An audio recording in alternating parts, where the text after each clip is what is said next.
What's up, everybody? How you doing? Welcome back to the Punk Rock Review Podcast. This is episode 11, man. I got with me bass player named, your name's Greg, right? Craig. Craig. Craig, not Greg. Craig. And it's written down right in front of me, too. That's how much attention I pay to my own notes, folks. Dude, this band called The Stress. I know you, if you're familiar with my channel at all, you're definitely have seen this come up on the feed a little bit. So I do a thing called the Sunday Night Punk Rock Review, and it's I've changed the name actually to the Sunday Night Punk Rock Matinee. I just thought it sounded cooler. But throughout the week, I will go through and I'll just, sift through the internet. There's about 5 or 6 YouTube channels that I follow consistently that just upload stuff. That's all they do is upload bands like, smaller, upcoming, new, old, all kinds of stuff. It's all punk and punk adjacent, everything from grind all the way to sometimes I've even heard some ska stuff pop up, but like all of that world. And excuse me, I have a little notepad on my phone. And so every time I come across a band that I think I might listen to more than one time, I write the name down and I like the video and I put it in a playlist. I have a playlist called My Favorites where it's just stuff that I like. It's not for anybody else. And that's where I go back to. And then I feature that stuff on this Sunday night show. And man, I just kept going back to your band over and over and over. And so, yeah, I just reached out and here he is. It's awesome that you guys have the time to talk to us. I mean, I don't know, man. This is my favorite part of doing anything is just meeting new people and making contacts all across the country. I mean, it helps to know people everywhere, man. I've been doing this stuff for 22 years.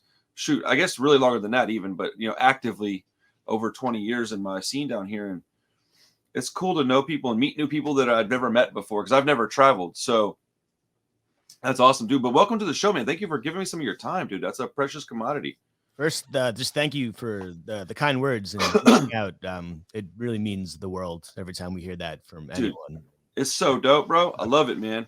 I even went bonkers and started a label. My wife's like, dude, just do what you want. I had a label when I was in my 20s, so I kind of had an idea what I wanted to do with it, but like I never really planned it. I saw an opportunity and I'm kind of a risky dude. I was like, you know what? I'm just going to do this and see what happens. And it's been awesome, man. So thank you. Yeah, dude, absolutely. And I wouldn't say it if I didn't mean it. I don't pander and I don't, blow smoke up anybody's ass. And so, but yeah, this is The Stress for anybody that's wondering. It's it's kind of got a little bit of that New York hardcore in there. You guys are from New York, right? Yeah, we're from from New York City. We're from Long Island, which is the suburbs of New York City. But Gotcha. We are in New York City quite often. So there's always going to be a New York hardcore element to anything. So. For sure. So how long? So I am relatively new to the band, so I'm going to ask some of the more less knowledgeable questions. How long have you guys been playing together? We've only been a band together for a little over a year. So we're still kind of new, but it's that's awesome. Yeah. Man, I'll be honest. I was sweating that question a little bit. I was like, if he tells me 10 years, I'm going to feel stupid because I never went anywhere. I may have gotten older and had kids, but I never stopped listening to music. 10 years is a long time for me to not discover a good band. Because I have found a few that I was like, oh, this band's great. And people are like, they got 3 albums out. I'm like, oh, I didn't know. I mean, dude, you can't listen to all of it. It's impossible. Yeah, I know. It's impossible. There's too much good quality music, especially under the punk rock umbrella that exists. All these little subgenres and stuff. So, what made you guys start a band? Who were you? One of the founding members, I assume. Are you guys all the same guys that started it? Actually, well, I'll backtrack a bit. I'm actually was the last person to be asked. Okay. But we were all friends just in the Long Island scene, so we were all known each other, and I was, I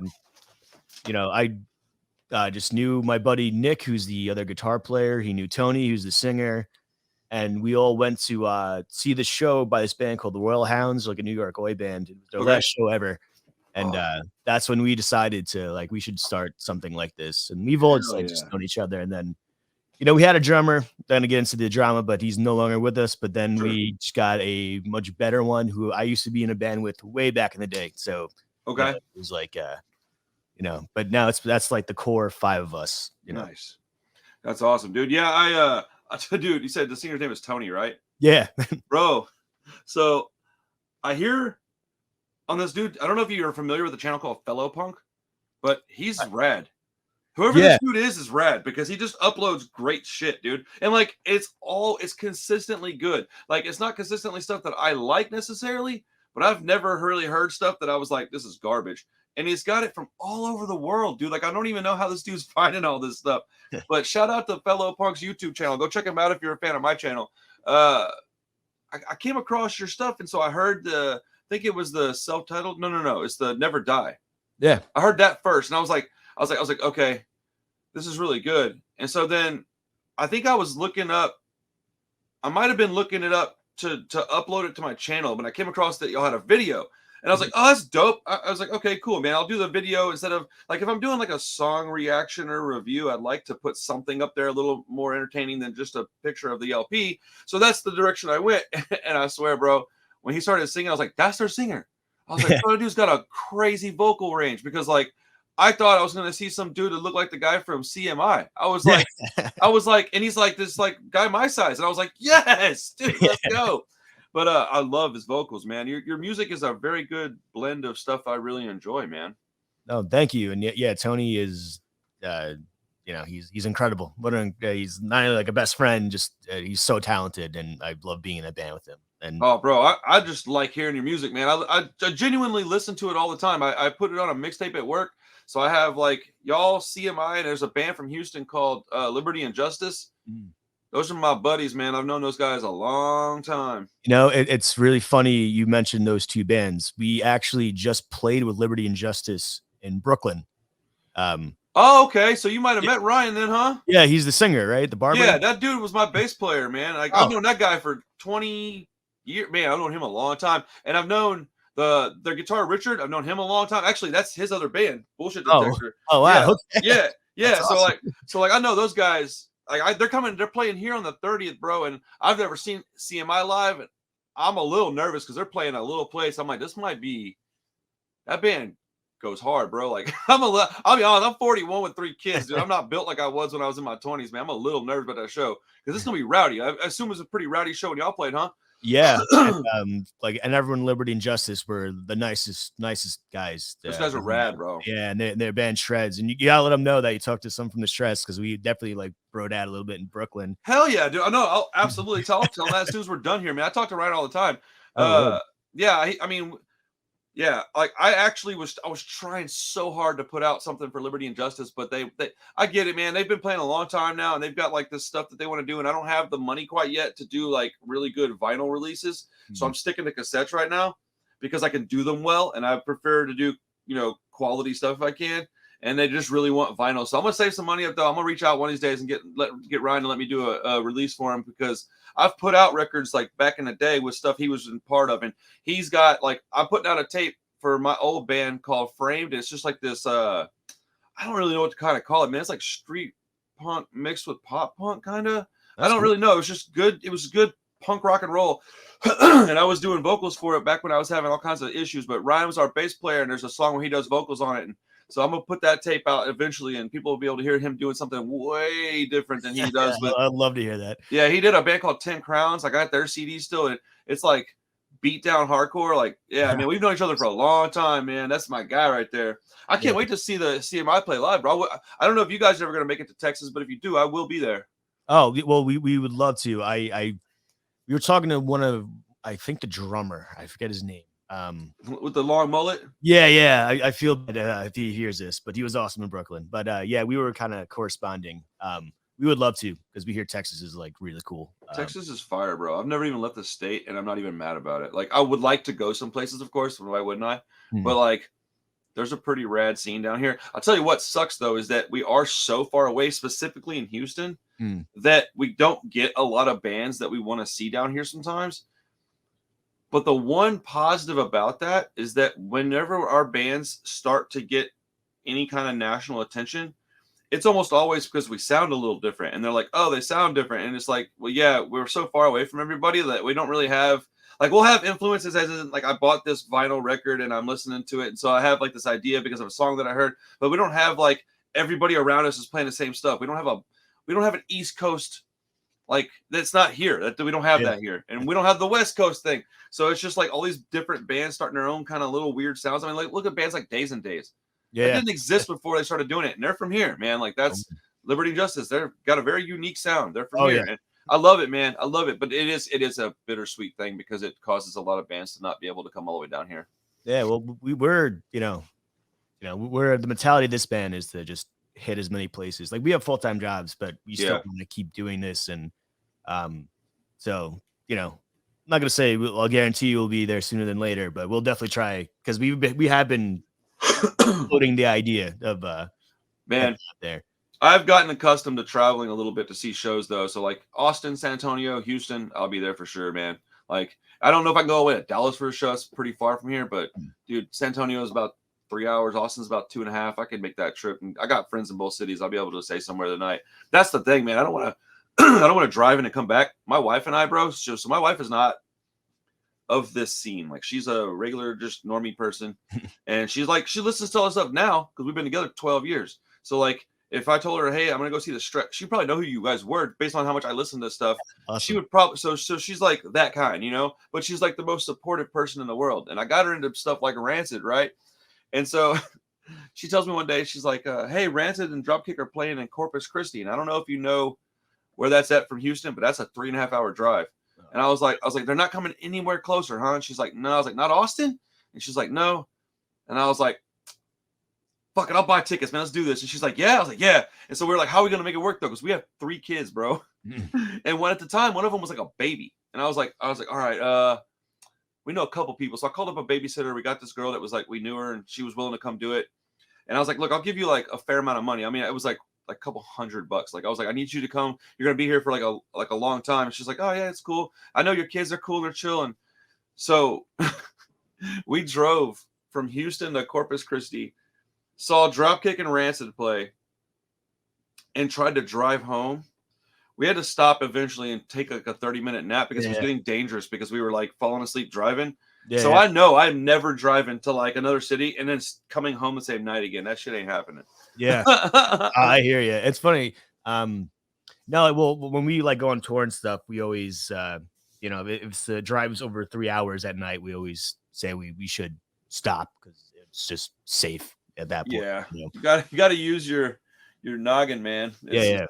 You want to be playing shows for much longer, you got to stay alive to do it. Yeah, exactly. And everybody that I know that's been in touring bands has had some kind of crazy road incident. So it's like, it's pretty common. And so you got to just kind of watch what you're doing to keep yourself aware of everybody around you. So what got you guys, you said that you started the band after that other band kind of called it quits. So was that the main inspiration behind your band? Yeah, well, like, on a local level, it was just like the whole like Oi sound in general was coming back, and we're all fans of big time. Yeah, really big time, dude. Like big time.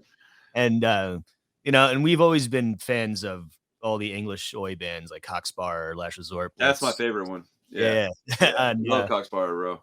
Yeah, they've seen them many times, and then we were just like, you know what? Let's just play the stuff that we love from the records that we loved when we were kids, and then now as we're adults that we still love. So that was, and then the Royal Hounds was kind of the catalyst. They're like, wow, it's like actually here in New York. I'm gonna write that band name down because I don't recognize that name. So I'm gonna go back and look in some of their stuff. They have albums out and stuff, huh?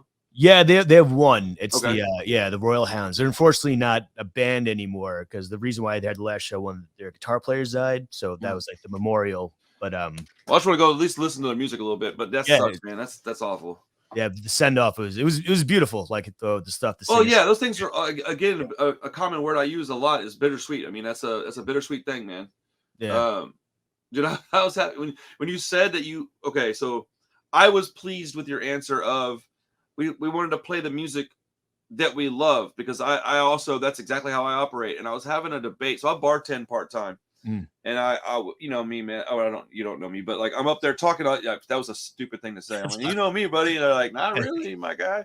So I talk to people, man, like I'm a talkative dude. A bartending is like a perfect job for me. Yeah. And so I'm debating this guy, like just kind of casually. He's having a beer and I'm chilling, talking to him, and he's like, he asked what I did in my spare time, I think, and that's how we got on the topic of like music reviews and just album reviews and interviews with people. And I was trying to tell him that, dude, reinventing the wheel is not always a good idea. Like, don't make some new sound when you could just do what you know how to do well. Yeah. Personally, I want if like okay, dude, a perfect example is Rancid, that new album they have. Oh, it's killer. Dude, it's so freaking good, bro. Yeah, it's awesome. It's like they didn't reinvent the wheel. They didn't do a Life Won't Wait. They didn't do a 2000 self-titled. They did a Rancid album. And I don't have any skips on there. And that's kind of rare for even my favorite band in the world. So I don't know, man. Like, I think a lot of people need to maybe pump the brakes on I got to do something different, because a lot of times you take, now, if you're a solo artist and you have a lot of time and you can just make tons of music, I got a couple of buddies that do that stuff. They're able to experiment, and it's almost of no consequence if they don't come up with something awesome. Yeah. Because they didn't waste but a couple of hours of their time. But man, when you're in a band, dude, writing songs, whew, that's a lot of work, man. Yeah. Who's the primary songwriter? Is it the I'm so sorry, Tony? Tony, yeah. Tony it's actually we all contribute. Tony's lyricist. Excellent. Yeah, but we all have like ideas. Like we're a well-oiled machine, a unit. That's so rad. Yeah, so like I'll come up with like for the song "Take No Shit." I was humming it, and then Austin, the guitar player, figured it out, and then everyone just threw and then it came together so fast. And yeah, very rarely is a form fully brought. You know, like sure, it's like usually a skeleton, and then you kind of fill it out. Yeah.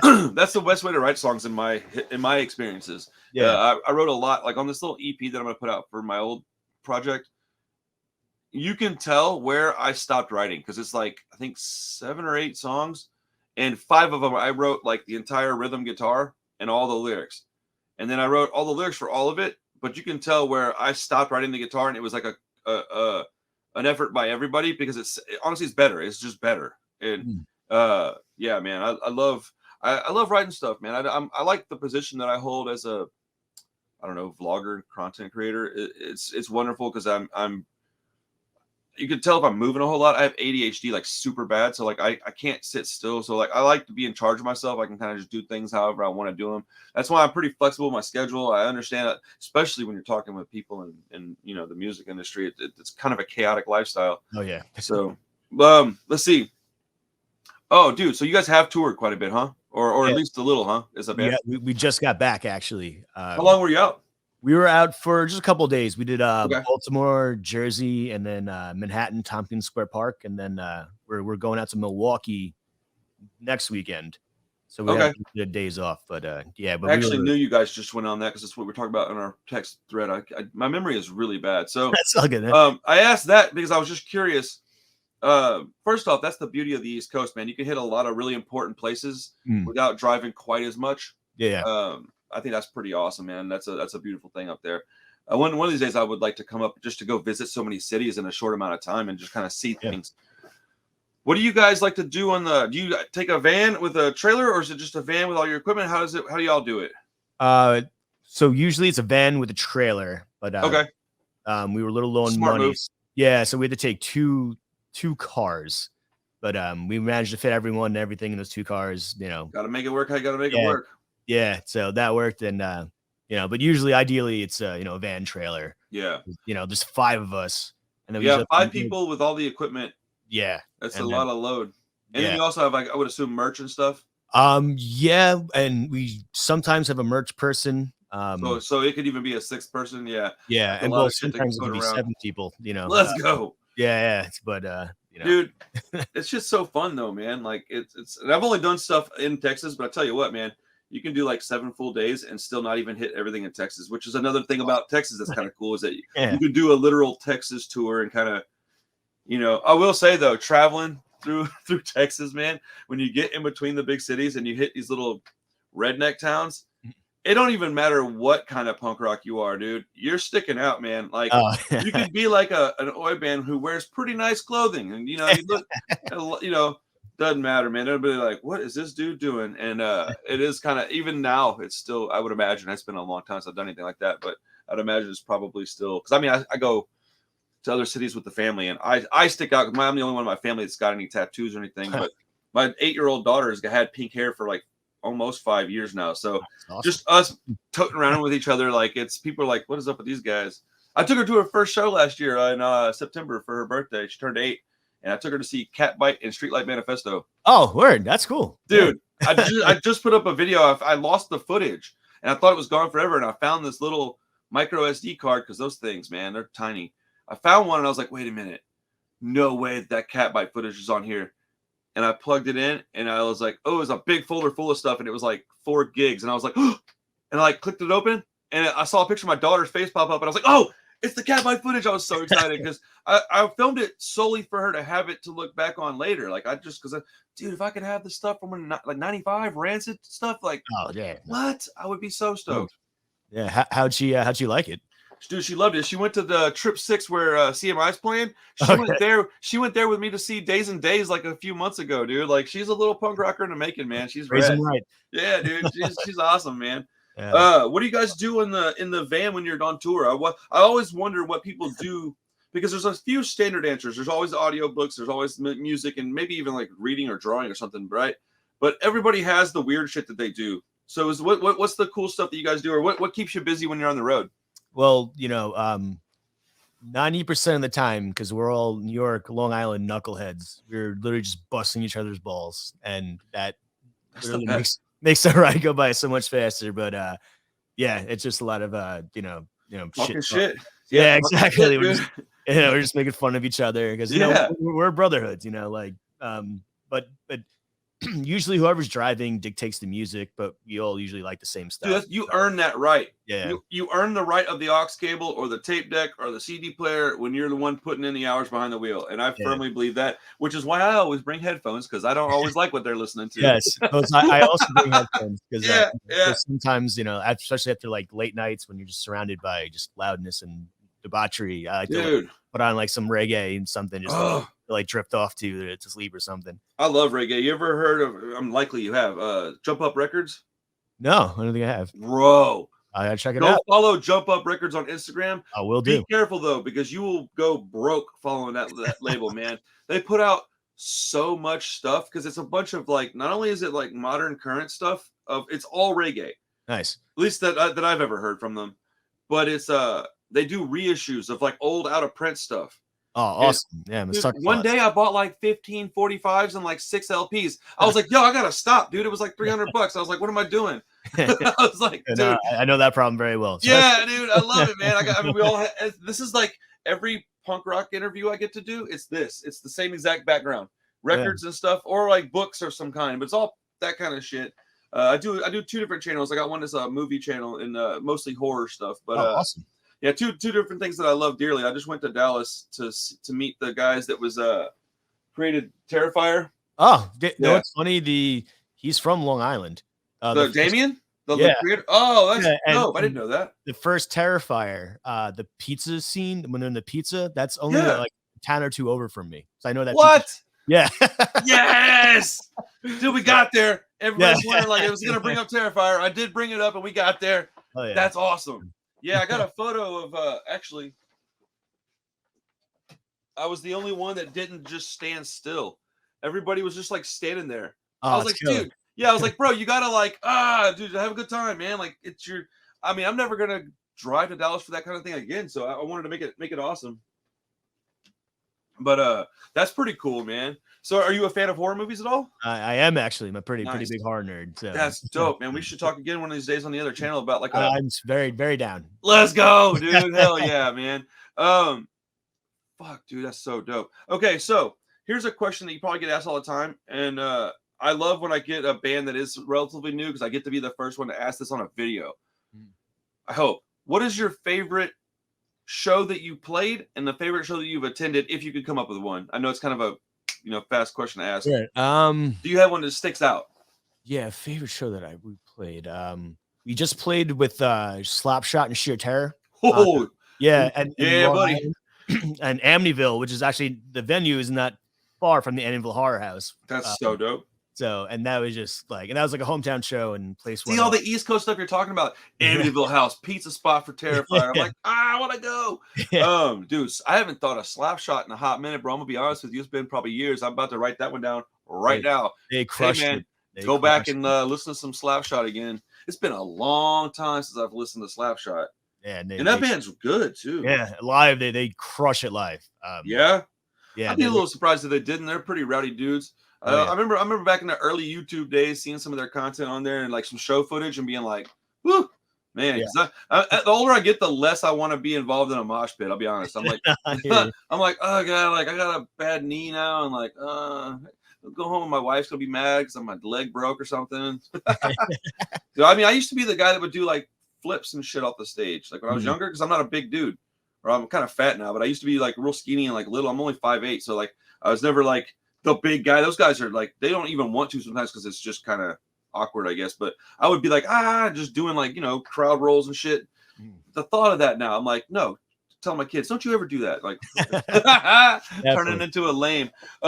What's the most memorable show that you went to as an attendee? Like, did you go see something awesome when you were younger that got you just motivated into this stuff? Yeah, I will always remember the show that the bug, I guess, that bit me. It was a year 2001.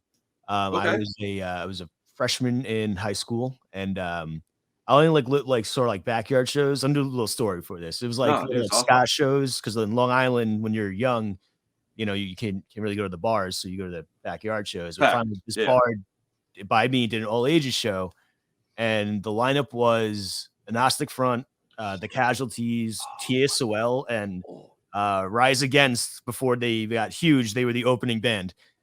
Yeah. And whoa, I remember like my mom dropped me off, and I was terrified, but I loved every second of it, and I never left ever since. But my third tattoo, I don't know if you can see it. My third tattoo is the Agnostic Front. Oh, nice. I think it's the Dead Yuppies logo, or is it one? Yeah. Yeah, I got that. And I mean, if I could go back in time, I'd get a tattoo from an older album, maybe. But when I was young and impressionable, this is one of the first albums of theirs that I heard because they were on Epitaph, and that was what was available to me. Yeah. But dude, that's a crazy show. Yeah, and I was very young and terrified because the Agnostic Front pit was just those guys are wild, man. That's a band that I'll never not love. And check this out, man. I'm not gonna tell you the long version because it's just something I've said a bunch on this channel. But in 95 or 90, I might have been 96. I might have been 96. I went to Dallas and I saw Lollapalooza, but I went there to see Metallica. And back then, fests weren't really big yet, and so everybody played a full set. When I got there, my brother was like, hey, man, you're always skateboarding and stuff. All those guys that you hang out with are punk rock guys. And I didn't even know what really punk rock guys meant. And so I was like, what does that, what does that have to do with me? He's like, you should check these guys out. And he's pointing at the flyer, and there's the Ramones were on there. Oh. And I was like, oh, I've heard of the Ramones. And he goes, and I know you've heard these guys. And I was like, oh, Rancid. Yeah, like I wanted to see those guys. I heard this song called Time Bomb on the radio and blah, blah, blah. And I had a Metallica shirt on, dude, and I went and I saw the Ramones, and it was crazy, bro. It kind of messed me up a little bit. And then, like, about 2 hours later, man, Rancid was fixing to play. And I remember being way far back, and they had this big-ass screen. And I saw Lars walk out, and he has this giant red mohawk. And I was like, that's me. That's what I want to do when I grow up. That's what I want to be like. And then Tim comes running out, and I believe, if I'm not mistaken, he had the bandana thing on back then. And he was spinning around playing his guitar, and I was like, dude, these guys are so like active on stage, and they're just, man. And I could hear what they were saying, because a lot of metal stuff, you can't really understand what they're talking about. It's one of the things I like about punk rock is I hear people go, I can't understand what they're saying, and I'm like, you're just not listening, because it's not really hard. Yeah, exactly. Maybe with Tim a little bit, but like just generally in punk rock, it's not super hard to understand what they're saying. And I walked over to the booth and I bought a shirt, threw my Metallica shirt in the trash can. I kind of wish I had that shirt still, but like I took it. I still have the Rancid shirt though. Awesome. Yeah, so that was from 96, but that's the one like, and then I went to Warped Tour 98 and was like, just to like make sure, like, let me clarify all these feelings I've got. And I saw all these great bands in 98 and was like, oh yeah, this is a forever thing for me.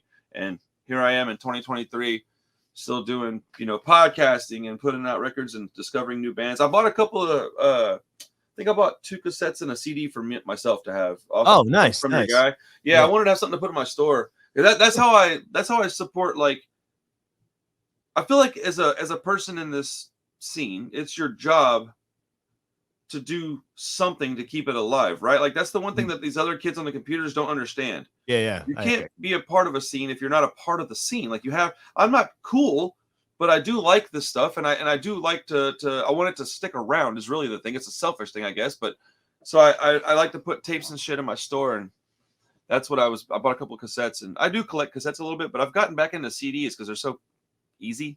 Yeah. Easy to just, I don't like streaming shit, man. I don't know what it is, dude. Like it's cool and I do it, But if I get the opportunity, I prefer a piece of media. Oh, it's same. You probably see, but I got my records there too. Yeah, is that tape soaker on the top shelf? Yeah, I got tapes and What's the last couple of tapes you bought? Or what's the last couple of albums that you purchased? Well, I got the new Rancid one. I Let's got I'll look right over. I got Blitz, Voice of Generation. Nice. Yeah, I got a Thin Lizzy, Black Rose. Let's go. Yeah, and it's actually my second copy of it because I have an OG one, but I wanted a. Oh, you got to be careful with them old ones. Yeah. So you know, I want to listen to it, so I want to preserve the other one, and then right. I got this band Rixie. They're a French oi band. One of my favorites. They're new. I got their new 7-inch. Dude, France is putting out a lot of good music right now. It's unreal what's going on in France. It's like real crazy. Yeah, every band coming out of France is fire, and it's nuts. It's hard to. I'm like perplexed at this point. I'm trying to think of some stuff that I've recently picked up. So this band, I think they're French. Have you heard of these guys? Yes, Karen. I know Karen. Bro, they're so yeah. I'm so happy that you know who they are because I show this up to people and they don't know what I'm talking about. I'm like, it's this punk band, but I don't know if you noticed that my other channel is called 31 TV. My place is called Shop 31, and my label is called 31 Records. My buddy found this. Let's go. Number 31 of 1,000. Wow. I lost my shit, dude. I couldn't believe it, bro. I was like, it's not even open. He's like, no. I was like, I have to have that. So I bought it, and then I was in Dallas. Have you heard of these guys before? I don't even know how to pronounce it, dude. It looks like I think I've heard of it. It looks like queer, kind of maybe. I don't know, but I also think it's French or Italian, but it's like synth punk stuff. It's really good. Yeah, I'm into that stuff too. And then I found these two when I was at that horror con in Dallas. I just came across this booth. Oh, awesome. That had, dude, he had all this like 70s garbage stuff that I wasn't into, like not punk, but like classic rock stuff. I'm just not into that stuff, man. But I was like, hey, you got any punk rock? And he goes, no, not really. And then his wife stops me and goes, I got a couple of Misfits bootlegs, but they're like kind of pricey. And I was like, you're speaking my language. I was like, what we got? Yeah. And I saw those two immediately and snatched them up. They weren't cheap, but they were things I wanted to add to the collection. I don't have a lot of cash these days with 3 kiddos, so I tend to want to buy things that are a little more unique if I can. Like that 31 numbered Rancid record was like, it was kind of pricey, but I talked to the guy. He gave me a reasonable price on it, but it was one of those things where I had to have that, bro. Like, how do you not? I'm the same, man. Yeah, that's rad. I stop. Usually on tour, like I'll always go to a record store, and then I'll spend way too much my. Yeah, I would have to bring a crate with me, and then all right, when this is full, I have to stop. Like I can't be buying 2-3 crates worth of records. What are your favorite couple of bands? Like, what are you listening to? Like, what's your all-time favorite? And then what are a couple that you're listening to right now that are just on rotation all the time? Probably my all-time favorite, like you, it's Rancid. No shit. Yeah. Dude. So, and as a bass player, absolutely Matt Freeman. It's just. Oh, that makes total sense, bro. So this band that I got on my label called Poppers from Houston, they're real young. They're young kids. Whenever I get that tape out, I'll send you a copy. I'll just mail it to you or whatever. Send me an address. But if you like Rancid, obviously, I mean, Rancid's legendary. It's kind of hard to be as good as Rancid, but you could tell that the bass player, bro, he's out of control good, man. Awesome. But these kids shred, dude, and they're real good. But it's obvious they like Rancid a lot, and that makes me happy too. I always love meeting Rancid fans because I feel like they that band has gotten polarizing, and you're either a fan or you're just a jaded hater, and you're just like, oh, they suck for whatever stupid reason. Screw those people. It's so dumb. Dude, I messed around and bought the Japanese CD so I can have the extra track. Oh, that's how you do it, man. Yeah, dude. Hey, give me 1 second. I left my drink in the other room. I'll be right back. Man. Yeah. No, I happen to be walking past my backpack, so I grabbed. Yeah, I love the Obi strips. Yeah. And what? So I found out. So I don't know much about foreign releases, really. And I was asking somebody that works in the music industry. I asked them about, hey, or someone they don't work in it. They used to work in it. They now are just like a collector of things. And I said, hey, do you have any idea why they do the bonus tracks in Japan? So something that I learned was, and you may not know this, you might, who knows, is that it's in the contract that if they have a release that is in Japan, it has to be unique. And by unique, it means one additional track or more. They also don't do the digipacks. Rancid stuff's always in digipacks. This is in a jewel case, which I thought was kind of interesting. Oh, I kind of want to buy another one that has the digipack because I'm a collector of Rancid things. But did you know that any release that is in Japan, no matter what the label is, it has a shelf life of like 2 years, and at 2 years they pull them all.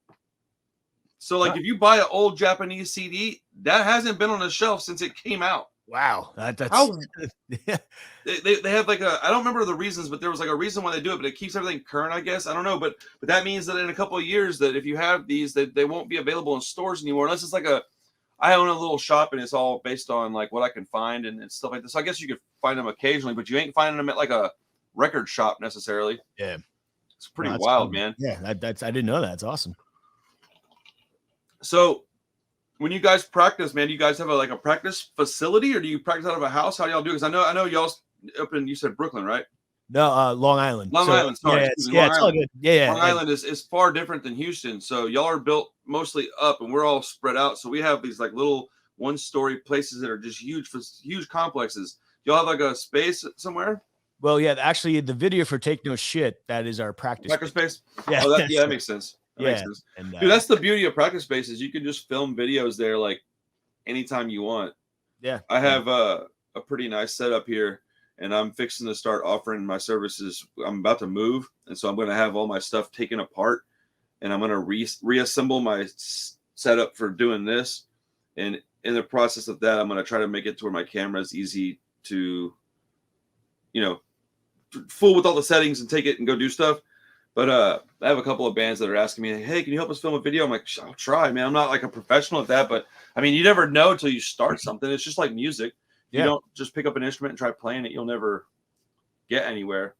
What is the ultimate goal with the stress? Like, you guys just want to be able to tour and do you want to be able to live off the music? Because I find it a little easier to have a job and still tour when you can than depend on the music, because it oftentimes doesn't pay enough to make you comfortable.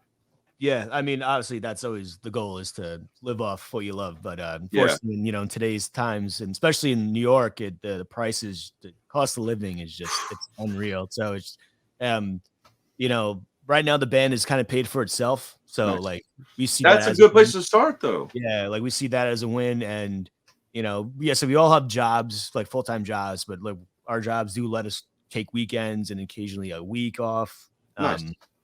So thankfully, so far, hasn't been that much of a conflict of interest, and sure. And we have a really good support system here, home with everyone, our jobs, our families, and so everyone like really wants us to try to take this as far as we can. We don't really have any. We just want to, like I said, the main goal is just keep playing. Play the music we love, and just meet new people, like-minded people. So awesome. And just have fun with it, and it's been a wild ride so far. Dude, I mean, your band's fucking awesome, dude. I genuinely enjoy your music. Like, I think it's cool. Like, so people always ask me, like, how do you get in touch with these people? And I'm like, same way you get in touch with anybody. You just reach out.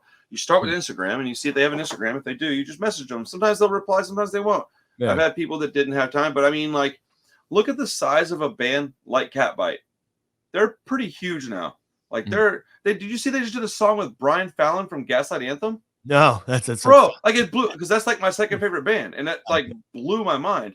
But I mean, whenever they were like a much smaller band, I've been buying their records, and they're super nice, man. I reached out to them, and they've been on the channel a couple of times, and we're just scheduling another go round. You just have to be willing to reach out to people. It takes probably a little bit of ignorance, because I'm like, I don't know, who am I to talk to these folks, but I'm gonna reach out and try anyways. But man, I think if you do reach out, you'll find that most people, especially in this community, are pretty willing to talk to you, because they're, like you said, you were really gracious when you got on here, and I don't know, I love your band, so I'm like a fan, and you're like, oh shit, this is crazy. I understand it though, because I've been in both positions. It's pretty amazing, man. It's a great community to be a part of. I don't think I'd want to do.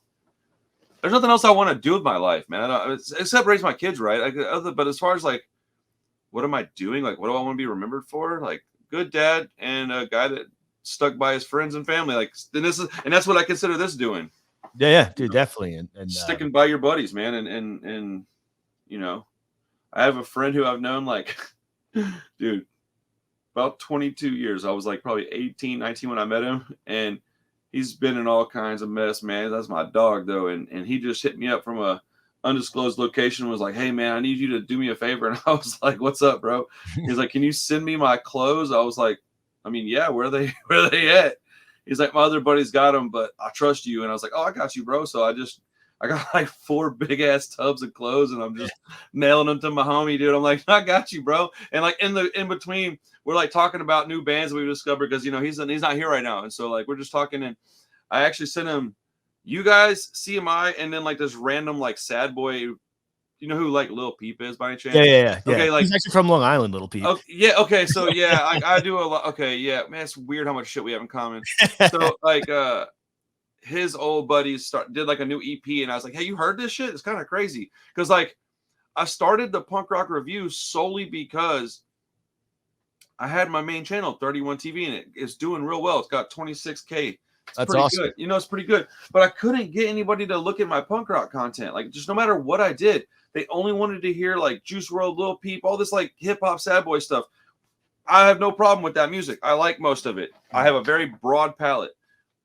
But my heart and soul, they lie with punk rock. And so like I would put these album reviews and stuff out, and maybe like a reaction video or something to these bands that I really like, and like, or like The Stress, and it would get no attention. And so I started this other channel, and it's only been around about a month and change, but it's already got like 350 subscribers. Awesome. But I'll put up a video, and it like rivals my big channel. It's crazy. I did one for oh god, what's that band? They sound like Negative Approach, man. First off, Negative Approach rules. Yes, they do. Huge fan. God, what was that band called? Restraining Order. Have you heard these guys? Not only have I heard them, I am really good friends with their guitar player Dylan. So damn it, I need to get you to link me up with those guys then, because I did like a little. So that's actually how I got your band on my channel the first time. Is I do these things called ride reviews, and they're just little 1-minute things on my way to work, and I listen to something. And I started doing it with like a whole minute of me talking about the album. And I really quickly figured out, no. Do like 20, 30 seconds of me talking, and then have the second half of it just the song. So I reduce the volume while I'm giving my commentary. And then as soon as it's over with, it's like the picture of the LP, and the volume goes up, and you can hear 30 seconds of a track. And the one for Restraining Order got like a couple hundred views. And I just thought that was kind of crazy. So yeah, I don't remember what I was talking about, but like, yeah, that's the way that's why I started this channel, because it's already getting more. I dropped the same exact video. I just wanted to see what would happen on both channels, and it got more views on the smaller channel. So I think it's just because I've streamlined the content to where it's all focal point is all one genre, I guess. I don't know. I don't understand any of this stuff, to be honest with you, but it was just try it out, see what happens. Oh, that's awesome, man. And it's funny you keep bringing up CMI, because actually I can now announce this. So The Stress is going to be playing with CMI in Brooklyn. Let's go. Yeah. It's like we've been holding that close to the chest for a bit, but that's why I was looking down at my phone. So yeah, I'm so jealous that I can't be up there for that. That's gonna be rad. Yeah, and when is that? It's August 19th. Cool. Well, I'll have this video up probably tonight or tomorrow, so it'll be up in plenty of time. That's so great, man. I'm happy for you guys. That band's good. So yeah, like honestly, I would say that I listen to you two bands more than anything right now. If I was in the Rancid record, I'd say those 3 things are pretty much my rotation right now. The CMI album, y'all's is it an EP or a full? I can't remember. It's an EP, but we dropped 2 EPs. That's what it was. I wasn't able to get the first one, because I just discovered you guys a few weeks ago. Yeah, but if you bought I don't know which tape you bought. One of the tapes has both of them on it. So shit. I bought and this, actually, if you bought the CD has both of them on it. Okay, well, I bought the CD for me to put in my car. Yeah. So, nice. Yeah, I just want to have it to listen to, so I don't care about like what format it's on. I just want to own it. I like to buy. Also, it's kind of like a badge of pride. You're like, no, I bought this shit like way back when. Like, we can act like we don't do that shit. We do. I definitely do. I'm like, no, I've had this forever, man. Like, I love discovering bands. I get a little bit perturbed when people, I don't know, I guess it's kind of gatekeeperish, and you're like, dude, I don't want this fucking dork to know the stuff I love, because he doesn't even understand it. And he's wearing it like, it's to a certain degree, it's really stupid, but I also kind of understand it. That's amazing. So we're close in age, man. What do you do in your spare time, or do you have any spare time? Likely don't, I guess, huh? Yeah, I got barely any. Like the stress is mostly my spare time. To be honest, that's it. I'm starting like another like a post-punky type project. Nice. Yeah, and then I'm just trying to like, yeah. Well, as soon as you have anything like that, of anything recorded of any kind, you can always shoot it to me. I'll review it on the channel for sure. Oh, awesome, definitely. Yeah, anything you're a part of, just send it to me. I'll promote it and review it. Just, I mean, this is exactly how we get the community to thrive. So, what do you guys do on tour as far as food? What do you, anybody vegetarian or vegan? You have to deal with that too, or is it? Well, it's funny. We're not vegan or vegetarian, but okay. But on tour recently, because when we used to, especially our older bands, like we just eat like shit, and then you just wake up and tour's unhealthy. Yeah, so we've been really trying to eat healthier on tour. I mean, we still, if it's a fun night, we still like get pretty drunk, but but have a pizza too, and you're like shit. Yeah. It just makes it, especially if you're sitting in a van for like 5 hours. You don't want sweating out. Yeah, exactly. Pizza, you're like, ugh. Yeah. Well, I there's a band called Contact from the other side of the country, from Washington State. Excuse me, they're a hardcore band that I actually got them. We're releasing one of their albums. It's the next one coming out on my label. Oh, nice. And like one of the dudes is vegan, so I'm learning a lot about that stuff. I never had an issue with any of it. It just seemed like a really hard thing to do on tour. Yeah, well, the one good thing now is it's pretty much you can go anywhere, especially on the East Coast, and there's vegan options. So that's what they were telling me. Any restaurant, and not gonna lie, man, like some of the vegan stuff is as good. Like some of it's fire, bro. Yeah. Especially with the amount of what would you call it? I guess just the recipes you can find easy now. Like you can find.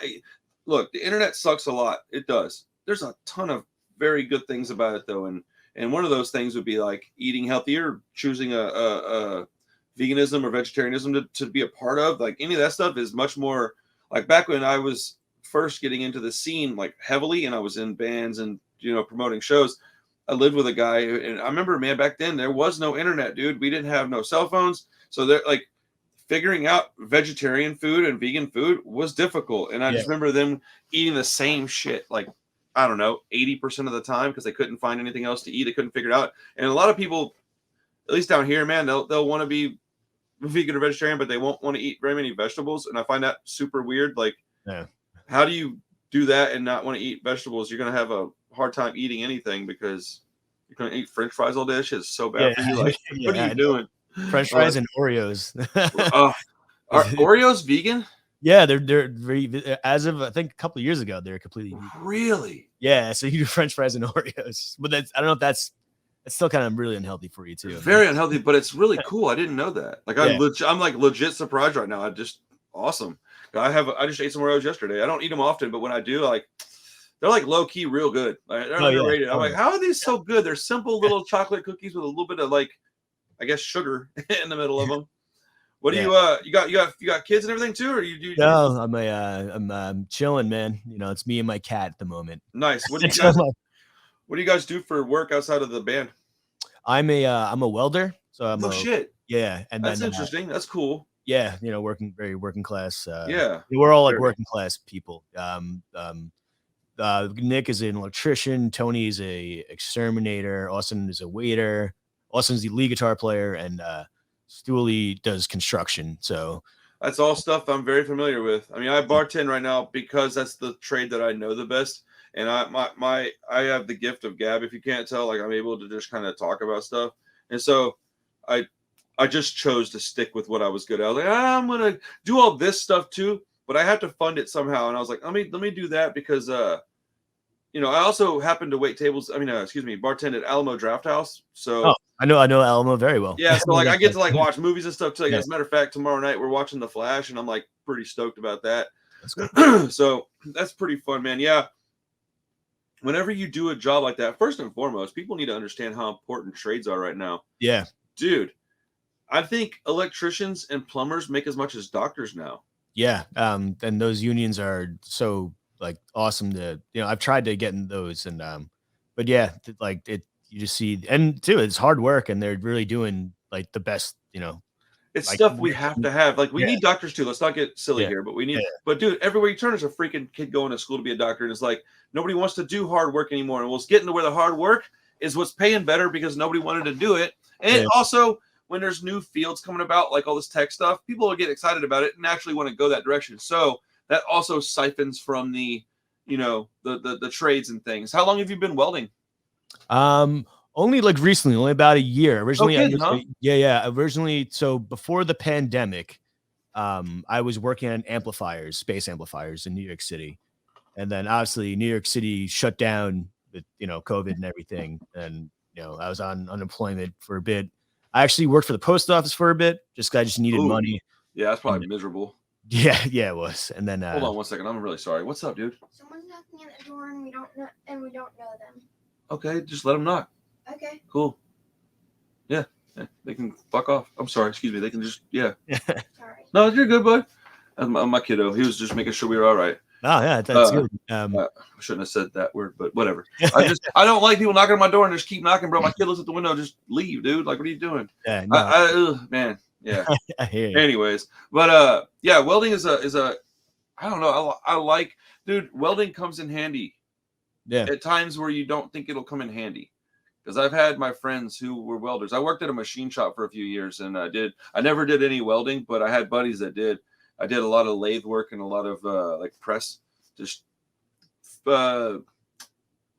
creating things for people. We'd get an order for a specific item, and we made everything from like screws to these explosion-proof boxes. So it was pretty. That was I think that job kind of helped shape me as a man, because I was young when I got that job. I think I was 18, and I did it for like a couple of years.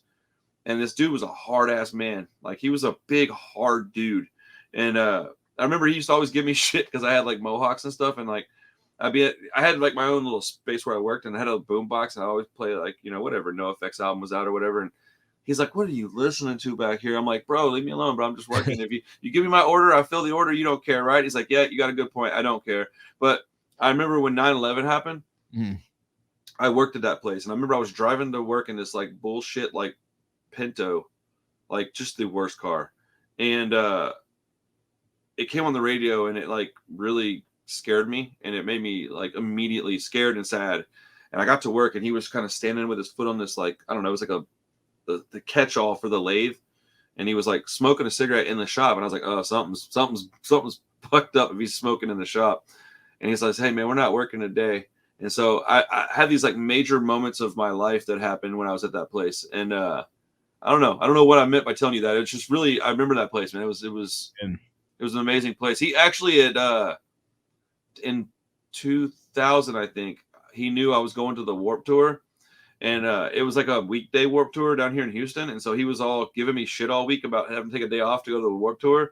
And so like, I told him, I said, "All right, man, I'll tell you what, I'll work an extra couple of hours every day to make," I think it was a Friday even. And I was like, "I'll make up a couple hours every day. I'll stay late." And he was like, "All right," and he kept calling me a bum and like just messing with me, right? Well, at the end of the week, he gave me $1,000, dude. Shout out to Doug Grider, man. There you go. Yeah. Grider Precision Machining. He gave me a huge bonus and told me to go buy a bunch of merch and have fun, bro. Like, he was just messing with me all week just to mess with me. And he gave me this huge bonus. I had no idea it was coming. And he was like, "Bro, I don't know any kid your age that would stay and work extra hours just because they felt bad for like taking a day off of work." And I was like, "Man, I ain't trying to make you sit up here by yourself. I don't have to, man. I'll come in and work, dude." Like, he was cool, man. Mr. Grider was awesome. Hell yeah, dude. Your job probably rules, actually. You probably, I mean, it's still a job, but like, but it's a cool trade. Yeah, and I take time off. It really helps with the band too, and like I said, it just, that's kind of the aesthetic of, we're all come from very working class families, and well, that's bled through your music. Yeah. It's really clear that you guys have lived a working man's life. I think there's a lot to be said for that. Not enough people appreciate that.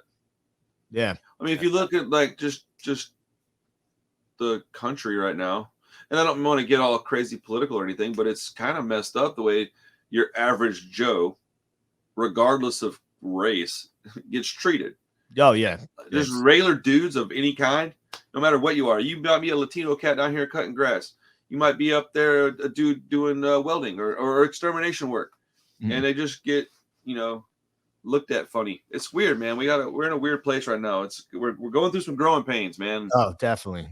But you can't really automate those jobs. So see what's gonna happen. Dude, for real. Like I saw this video my wife showed me. She goes, "Does this make you nervous at all?" And it was this machine, and it was literally like it had a full bar, and it had 5 shelves of alcohol, and it was cool looking. I'll give them that. It was cool looking, but it was going nah, nah. It was grabbing bottles, and it had like I don't know what it was on it, but it was able to measure everything like to a T. And so I was like, well, she goes, does this make you nervous? I said, well, so because I've been doing this a long time and I don't plan on quitting. I said, not really. And she's like, how come? It'd be pretty easy for them to do this. And I was like, okay, yes. And every drink would be exactly the same. And I was like, that is mad boring. And people would like it for like a week.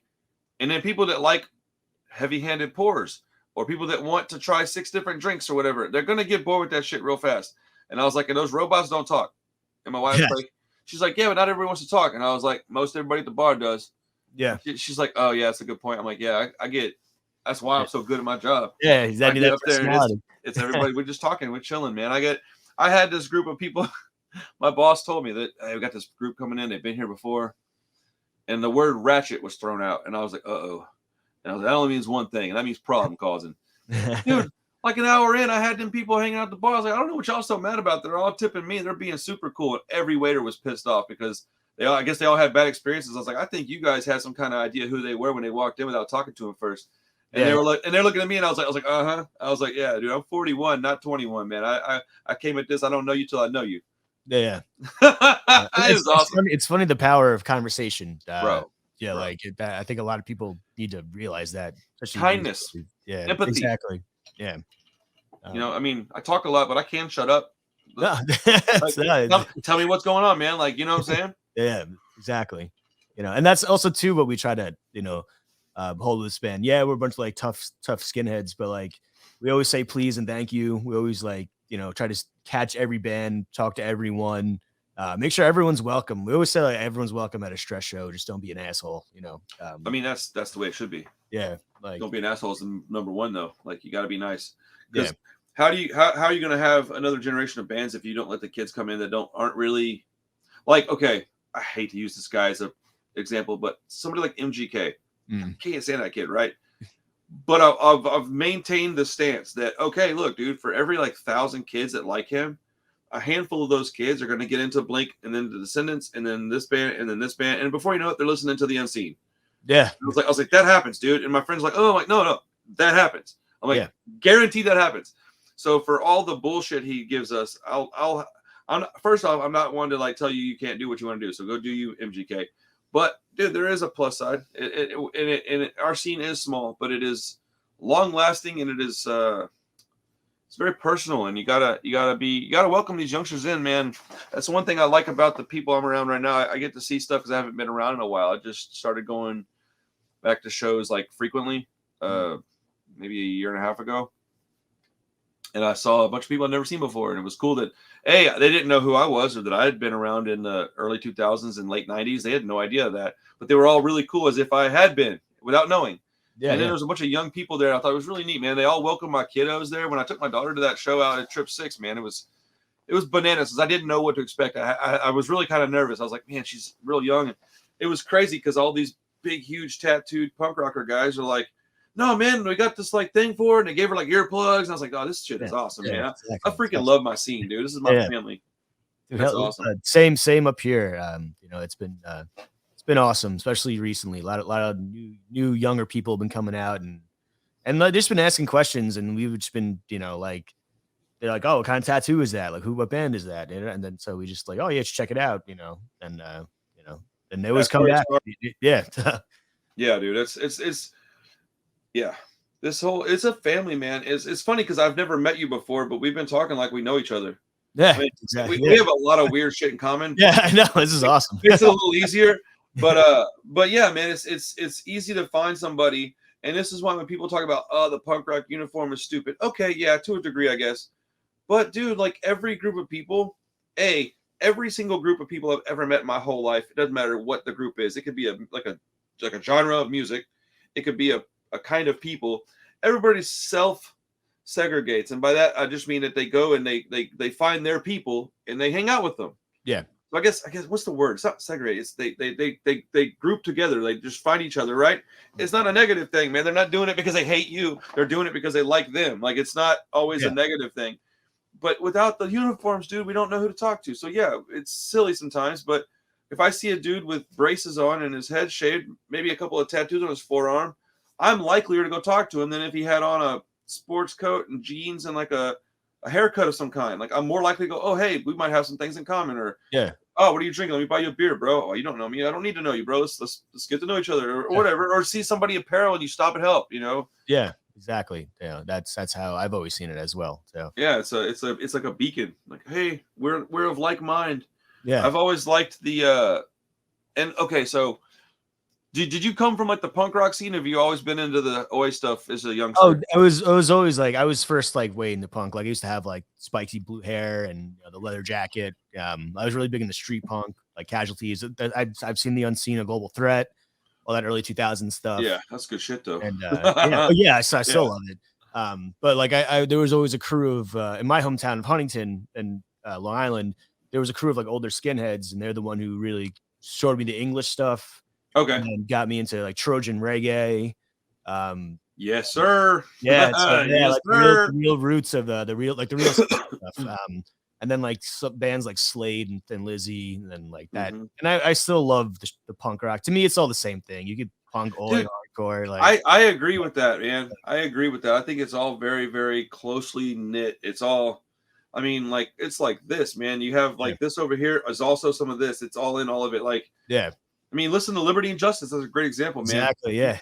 Tell me they don't have some Rancid in their songs? Like, oh, yeah. It's just that one ska song. It's yeah, dude. It's so good. But, like, yeah, when I was younger, I also came from, like, the punk rock scene. I mean, at this point, I still consider myself just like a punk rock guy. Although it is strange. I do find myself listening to probably more, like, street rock and oi than almost anything, man. I don't know. I tend to think maybe it's because as we get older, we change a little bit, and that music is a little bit more mature and older. It's a little older. It's like, you think that has any? Oh, I completely agree with you. You know, it's fun when you're like a teenager and you're thinking about 40s and you know, and you know, I'm 36 and I still love singing about that. But you know, but sometimes it's you want to hear something that reflects you and your state of mind. That age, and I agree. I 100% agree with you that you know. I think I have Hellcat Records almost exclusively to thank for most of my. Because, dude, like that record, I need to do a whole like video talking about like the relevancy of like what they did for this genre of music as a whole. Because definitely, I heard stuff like Leftover Crack and Rancid and F- and stuff, but I also got to hear the Dropkick Murphys from there for the first time. And I think that if I didn't know the Dropkick Murphys, I probably wouldn't know most of the oi shit that I listen to now. Or if I did, it would have taken a lot longer to get there maybe. But I mean, listen to the stuff like the Street Dogs and Dropkick that's real accessible. And that'll get you to bands like The Stress and CMI and Liberty and Justice, because it's all the same kind of music. Like you can't tell me that it's different. It's just not like, I agree. And I do appreciate those bands, man. That they are very important. What do you think about old Dickie Barrett got a new band going? I heard it's like a hardcore band, right? Like it's called The Defiant. I've only heard a very small snippet, but Johnny Rio lives down here, and I ran into him at my work the other day. And so once they get a single out, he told me he'd come on the show and hang out for a little bit and chill out. But I've known him for a long time because whenever Street Dogs were like still around, and he was living out here in Houston, and Toby was my next door neighbor for a while. So like. That's kind of how I got to meet all those guys. Wow, that's awesome. Yeah. Do you know Pete that played drums for Street Dogs? Pete Sosa? No. He's amazing. Yeah, only like I just heard like Johnny Rio. I know because I know he was in some New York bands. I think. Yes. Yeah. So. They're all. It's weird how it's all connected because I didn't know anybody even knew about Houston, and like all the people live here. It's freaking weird, man. But. Yeah, my old drummer that was in the band, me and Ryan, he played with the Street Dogs for a while. He played with Roger Merritt and the Disasters. He played with, I think he played with one of the Ramones cats too, man. He might be my favorite drummer of all time, dude. He's amazing, dude. Shout out to Pete Sosa, man. That guy's the shit, man. Shout out to Ryan Taylor, man. Fucking awesome dude. Yeah, I said Yeah. you got to let him know that you're talking some from the stress. Oh no, dude! I swear to God, as soon as we're all here, I'm gonna text him, dude. Like the guy that produced their last EP. This is how small of a world it is, dude. Mm. That guy, he's the first person that ever showed me a punk rock anything. Wow. I've known him since I was 5. Dude, he lived like across the street from me. And then I'm like looking at the thing. It's like produced by Ramsey, or no, it was mixed, recorded, mixed, and mastered by him. I think is what it was. Whatever it was, but I saw Ramsey Bashar. I was like, that's so crazy, dude. Like, I took my wife to a show. I took her to Liberty and Justice, and then Lars's other band, Old Firm Casuals. Yeah. And she's like, I just didn't tell her that it was Lars. So she's like, because she's kind of new to this stuff.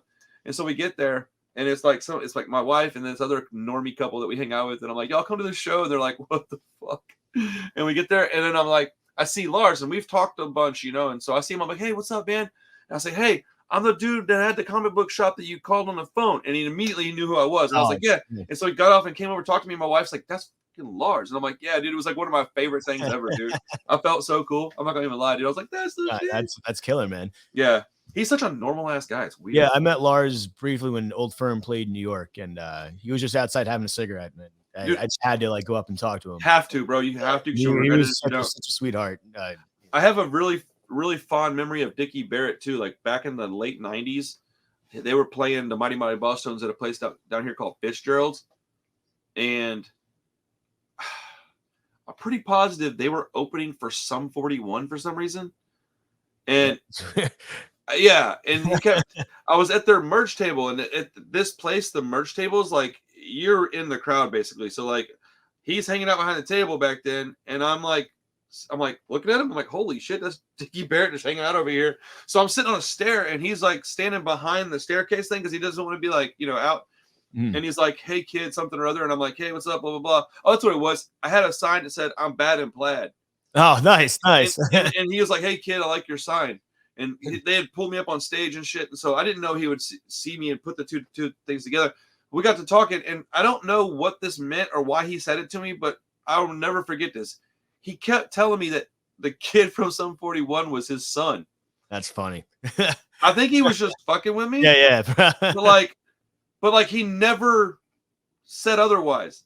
And so for like 5 years, I was pretty conflicted. I didn't know what to think. And I was like, I got to be an adult. I was like, I think that dude was just I think he was just bored. And it was like, this will be kind of funny because that's some shit that I think is pretty hilarious in hindsight. Yeah. That's my kid, bro. No, what? No, he's not. Actually, I have to just grab my charger real fast. No, you're good, brother. 2 seconds. Yeah, sorry about that. No, it's all good, bro. All right, we're good. Yeah, no worries. We charge your phone. No, I'm the laptop. Oh, laptop charger. Duh. So, do you do any other podcasting or anything, or any kind of content online, or because you have a pretty decent setup? So I was like, yeah. Well, actually, what's funny during the pandemic, me and a couple of buddies and my partner at the time, we were going to actually do something like movie related because we're all like movie nerds. Nice. Yeah, and then this is like before the stress took off. Okay. And another band called Controlled Substance who toured a lot, but yeah, like the band just overtook everything. But it's something I always wanted to go back to. And actually, it's perfect that you hit me up, hit up the page because I was like, I can see if I can still use this board. Right. That's awesome, dude. Hell yeah, man. I would love to talk movies one of these days. We can do something anytime you want to promote anything or talk movies or some shit, man. Oh, dude, so down. Yeah, open invitation to hit me up for whatever, man. I'm always down. And I sometimes I get busy and forget stuff too. So like don't ever hesitate to reach out, especially if you're gonna put out some kind of music or something. Like, please, man, let me know so I can do whatever I can do, like whatever that means. Appreciate it. Really hell yeah, dude. That shit is so rad. I really appreciate you hanging out with me for a little bit today, man. Before we get up out of here, because it's been about an hour and change, man. I don't want to keep you too much longer. I try to keep them as close to 60 minutes as I can. Is there any other bands that you want to talk about? Anybody that you want to shout out? Anybody that you want me to put in the description and comments section for somebody to check out? Yeah, I would definitely want to shout out some New York and New Jersey homies. I'm gonna write these down too. There's a band called Intimidation. That's a good name. Yeah, a band called Dusters. Those are both very, very good friends. We play shows with them a lot. I would say maybe they're like 3-4 years old, but They're still relatively young. Yeah, killer bands. And then from hometown, they're not new at all. They've been around for almost 20 years, but they're hometown heroes. And I try to drop them. They're called Two Man Advantage. They're like a hockey themed hardcore. Wait a minute. Hold on. Does he take off his shirt and shave numbers in his hair? I've seen them, dude. Well, he used to, but he's like a huskier guy. But the whole they have all jerseys and shit on, hockey jerseys, yeah. And dude, I've seen that. Holy shit! Yeah. Okay, so check this out. For the life of me, for the last 15 years, I've been trying to remember the name of that band. Yeah, Two Man Advantage. Dude, you just blew my mind, bro. This is a weird podcast. Yeah, this is awesome. No, those are I was seeing them when I was first discovering punk, like local punk, and they're just they rock the fuck out too. Yeah, so like, and I'm like friends with them now, which like blows my mind. And dude, please sincerely tell him that you met a dude from Houston that saw him play at. I will. Tell him if you can remember. Tell him it was at Mary Jane's on Washington Avenue. No, I will write this down too. Yeah, dude, it's Mary Jane's on Washington. Gotcha. I'll never forget it, dude. It was in like the mid 2000s, like maybe somewhere between like 02 to like 06, somewhere in there. And I'll never forget it because they came out and they were super fun, first off. But I don't remember who they were playing with because the place was packed. But the dude, if I'm not mistaken, got up on the bar top and pulled off his jersey and had 69 shaped in his back hair. Yep. That's one. Yeah, that's that's so funny. Let's go, dude. I'm so glad that's the band because I couldn't for the life of me remember their name. And I've even Googled like punk band hockey themed punk. It always gives me Slapshot, of course. But like, dude, I'm so psyched that you told me the Two Man Advantage right now, bro. Like, because I've actually heard them. I've been to one of their shows, and I'm pretty sure I had a shirt that I bought. I was a victim of Hurricane Harvey, so we lost all of our shit. So I don't have any of my old school stuff. But like, yeah, man, I've definitely seen them. That's so crazy, dude. That's awesome. Yeah, that just made my whole day, man. That's awesome. Two Man freaking advantage, dude. They rule. I've seen them probably over 100 times, and I'll see them. I'll keep seeing them as much as I can. That means the world to me. Do they have LPs and shit out, huh? Yeah, they I think they have 5 in total. I'm gonna 100% hunt them things down, bro. Like that, dude. They're all good. They're all good. I can't explain to you how happy it is that you told me that name because as soon as you told me, my brain was like, finally. Like, I've been trying to figure this one out for a long time because I would tell people like that I was friends with and go, hey, you remember that band we saw? And they would always remember the dude pulling off his jersey, and we could never remember their name. Have you heard of any bands from Houston like Will to Live? No. Pride Kills. These are old school bands. No. Definitely check them out. Yeah, Will to Live just dropped a new EP, and they've been around for probably 20-something years. And they're like the OGs of Texas hardcore. Like they created GAMC. Like that's awesome. Those dudes are like the godfathers of Texas hardcore. Shout out to Rob to Live if you see this, my dude. That's my guy, man. I'm not trying to have him on sometime soon, but our schedules just keep being wonky, man. He's got kids and stuff too. So, but yeah, man, that is a perfect way to end this, dude. Yeah. 2 Man Advantage, dude. If you guys don't know who 2 Man Advantage is, fix that. Go check them out. The singer at one time was crazy as all shit, and that was one of the coolest shows dude, I'll never forget that. It was such a smart move for them to like theme themselves because they were small back then. I don't guess they're still small now, I guess, but like they were like a smaller band, so like it stuck out though. Yeah. All these years later, it's like I'm gonna go find their albums now and check it out. If I ever see a flyer with their name on it, I will be at that show. I promise. Yes. That's so crazy, man. Well, dude, thank you so much for hanging out. Don't hang up quite yet. I'm gonna stop recording here in a minute, but thank you so much for hanging out. I appreciate your time. Sincerely, I will be here to promote your music and help support as long as you're making it. So, is there nothing else you need to shout out before we go? No, just thank you for just contacting us because when I remember seeing your message and telling the guys, and everyone is so stoked. And anytime one of the other fellas to jump on for a little while, dude, just like seriously, like I don't like bugging people, so I won't reach out all the time. But anytime they want to like for whatever reason, you got something important to say or whatever, dude, reach out, man. We can do a little 30-minute thing anytime. Cool, yeah. They would love that. Middle of the night, I don't care. Word. So hell yeah, man. Awesome. Well, the guys, we'll see you guys next time. Go check out The Stress. There's plenty of content on my channel about that band, but go check them out on Instagram for sure. Your shit was on Spotify, right? Yeah, we're on Spotify. We're on all streaming platforms. I'll put the links, all that stuff in the description, man. We'll do that. And yeah, Craig, not Greg. Dude, I felt so stupid when I said that earlier. I said Greg. I get it all the time. That's why. Well, I was like flipping it back and forth. I was like, was it Craig or Greg? Because I couldn't remember what I saw written down. And then as I asked it, I looked down on my page and it says Craig, but the C is big as shit. And I'm like, oh, dude. But anyways, plays bass for the stress. Go check them out. Love you guys. We'll see you next time on the Punk Rock Review Podcast. Peace.